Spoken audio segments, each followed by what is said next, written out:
இந்த word of wisdom நிகழ்ச்சியில தினமும் உங்களுடன் நான் பேசிக் கொண்டிருக்கிறேன். இந்த வசனங்கள் எல்லாம் நீதிமொழிகள் புத்தகத்திலிருந்து பைபிள்ல நான் உங்களுக்கு வாசிக்கிறேன். நீங்களும் தினமும் பைபிள்ல நிறைய வசனங்கள் வாசிங்க. 31 அதிகாரம் இருக்கு. ஒவ்வொரு அதிகாரத்தில் உங்களுக்கு கிட்டத்தட்ட பாத்தீங்கன்னா 25-30 வசனம் இருக்கு. இதை படிங்க. அது உங்கள் வாழ்க்கையில வளர்வதற்கு மிகவும் பிரயோஜனமா இருக்கும். இன்னைக்கு நான் உங்களுக்காக கொண்டு வசனம் நீதிமொழிகள் 4ஆம் அதிகாரத்தில் உங்களுக்கான வசனம் 18வது. நீதிமான்களுடைய பாதை நடுப்பகல் வரைக்கும் அதிகமாய் பிரகாசிக்கிற சூரிய பிரகாசம் போலிருக்கும். துன்மார்க்கருடைய பாதையோ கார் இருளை போலிருக்கும்.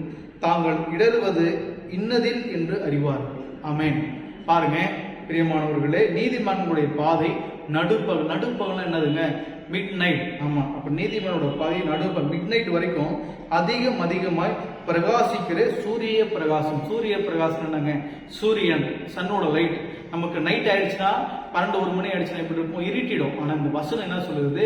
சூரிய பிரகாசம் போல இருக்கு. ஒரு நீதிமானா இருந்தோம்னா நீங்க செய்யற எல்லா காரியங்களிலும் அது இரண்டு போன காரியமா இருக்கிற மாதிரி நமக்கு தெரிஞ்சாலும் அவருடைய வசனம் சொல்லுது சூரிய பிரகாசம் போல வெளிச்சமாக இருக்கும் அப்படின்னு ஆண்டவர் சொல்றாரு. அதுவே துன்மார்க்கருடைய பாதையோ கார் இருள் போல இருக்கும்.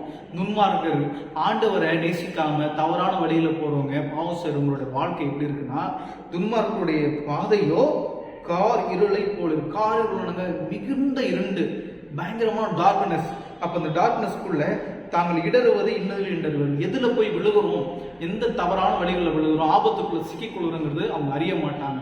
அப்ப ஆண்டவரோடு இருக்கிறவங்கள ஆண்டவர் நீதிமான் சொல்றாரு.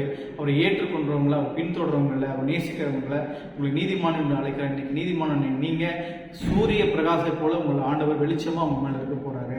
பாவத்தை விட்டு விலகுங்க, ஆண்டவரை நேசிங்க. நாளில் ஆண்டவர் உங்களை ஆசிரியக்க போறார். சூரிய பிரகாசம் போல உங்களை வெளிச்சமாக உங்களை பிரகாசமடைய செய்ய போறார். எனவே உங்களுக்காக ஜெபித்துக் கொள்கிறேன். God bless you. Amen. Thank you.